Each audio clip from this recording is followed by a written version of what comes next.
Hi guys, happy Monday. Hope everyone's doing well. All right, so this is going to be part one of a series of videos that goes over the risk that's involved when you are getting into Turo. So I'm going to break down all the different scenarios that could happen and what to do in each and every circumstance. Now, if you're thinking about coming onto the platform, or perhaps you're newer to the platform, this is going to be a really helpful series of videos because I get messages all the time for people who find themselves in certain situations and they're really freaking out because they don't know what to do or what to expect. So the point of this series is to really put your mind at ease and to allow you to anticipate all the different things that could happen and to understand what the systems and processes are that are set in place to tackle each and every single one of these. And I've been doing this for 5 years and I have been through each and every single scenario. So I'll come to you from some experience. So hopefully you guys find that helpful. Today I'm going to go over accidents and cars coming back with damage and what to do, because this is probably the most common type of thing that you would experience during your journey on Turo, and it's the one that probably has the highest frequency. In terms of what the risk really looks like, I was recently had the chance to talk to the claims department Turo, and they shared with me my claims scorecard. And this is a really great representation of what that risk looks like. So over the span of 5 years and roughly about 2,500 trips that I've had on the platform, my claims rate was about roughly 3.8%. So that means 3.8% of the time I had an incident occur during one of my trips to where I had to file a claim, whether it was for damage or an accident or one of the many scenarios that could take place. So personally, in my opinion, I find that to be actually a really great rate of risk. I thought it was going to be much, much higher, probably threefold. So I was really surprised to see that it was actually quite low in the grand scheme of things. So some of the other topics that I'll be going over are things like totaled cars. If your car gets totaled during a trip, what happens if you have a loan on it? What happens if you own it outright? What does that process look like? What happens if somebody gets your car towed while it's out on a trip? What happens if they have a blown out tire? What happens if your car gets stolen? So it's just a plethora of things that could happen, but don't worry, there is a solution for all of it. So first, let's begin with damages and accidents. All right, so if you haven't experienced your first accident yet, sometimes it can be kind of scary because you don't know what to expect. But you just want to remain calm and just follow this process that I'm going to share with you guys below. Or not below, I'm saying below because I have my notepad here. Okay, so first and foremost, know that as long as you've chosen an insurance option through Turo, which I would say majority of the hosts do choose insurance through Turo, you will be covered, okay? So you just rest assured that you have coverage, just like how you insure your own personal cars and you get into an accident, you know that you're covered, right? So you have that peace of mind. Now, of course, to get that coverage, there are steps that you have to follow, which we will go over. All right, now, what do? So you get a phone call from your renter. Usually though, if it's like an accident and the renter freaks out, they'll call you. Or if they don't call you, they'll send you a message through the app. My goal usually is to not to speak to my renters over the phone unless it's really an emergency, because documentation is so important in these types of instances, right?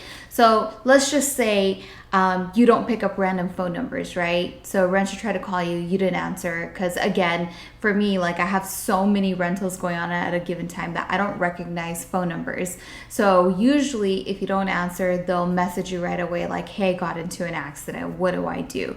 So you want to just kind of message them back. The thing that I usually do first is like, hey, is everyone okay? Was anyone else involved? And then thank goodness in all the years that I've been doing this, everyone's always been okay, and it's been very rare to have a third party involved. So once I get a confirmation that everyone is good, then I'll move forward with, is the car drivable? And then I'll send them instructions. Okay, just please make sure that you take photos of everything.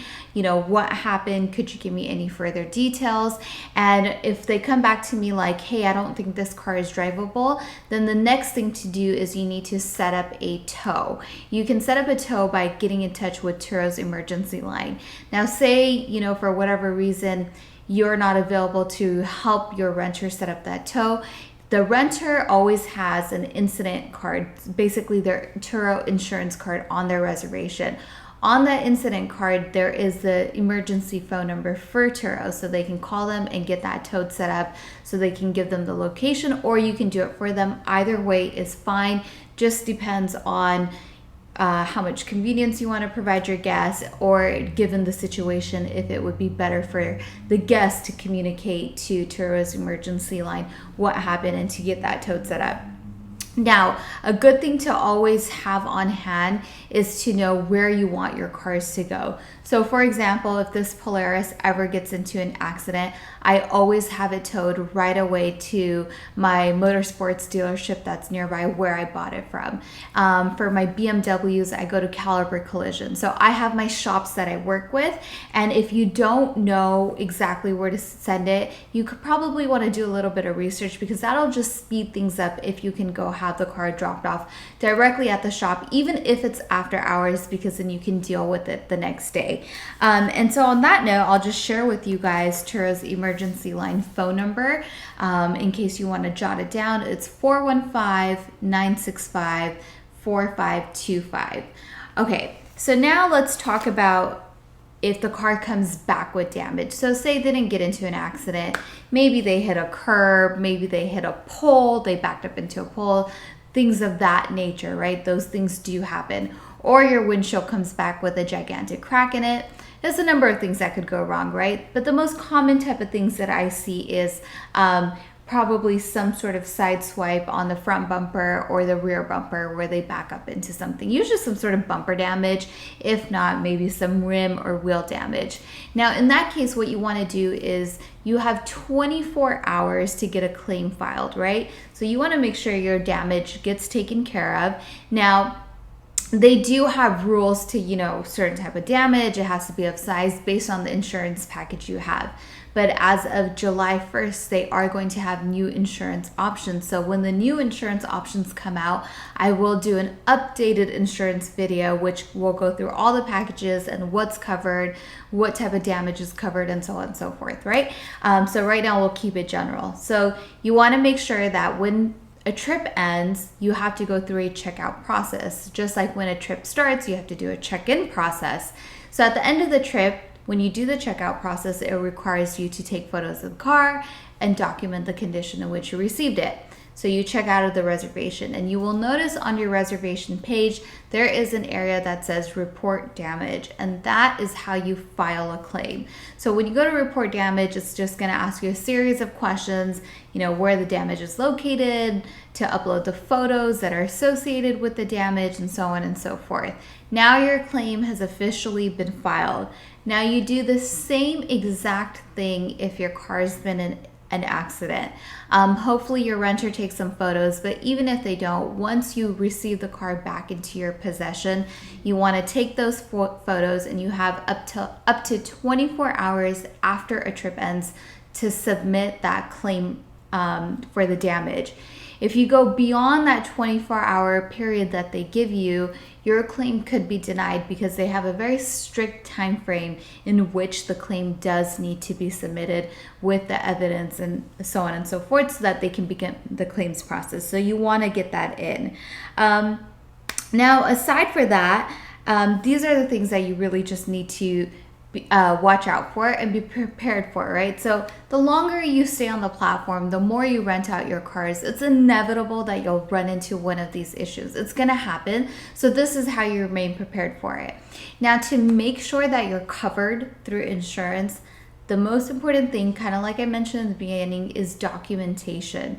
So before your car even goes out on a trip, the pre-trip photos that you take for the check-in are gold. You need to make sure that you do a thorough job, because let's just say for whatever reason, you decided to not take pictures of your rear bumper, okay, before the trip started. You took some photos, maybe you took the odometer, and that was about it. Now your renter goes out on a trip and they get rear-ended, but you didn't have photos of your rear bumper. That is how coverage gets denied. If you didn't have proper documentation pre-trip, then anything that happens during the trip won't be covered post-trip, because they have nothing to compare it to. They don't know if maybe you just gave the car with pre-existing damage to it out to a renter. So that's how you make sure you're covered. So the next time, well, I hope that you don't experience this, but if you ever do, just know that this is the process that you have to go through, and it's quite easy, and you just want to remain calm and not only walk yourself through the process, but you want to walk your guests through it too and kind of put them at ease as well. Like, hey, Turo has a system for it.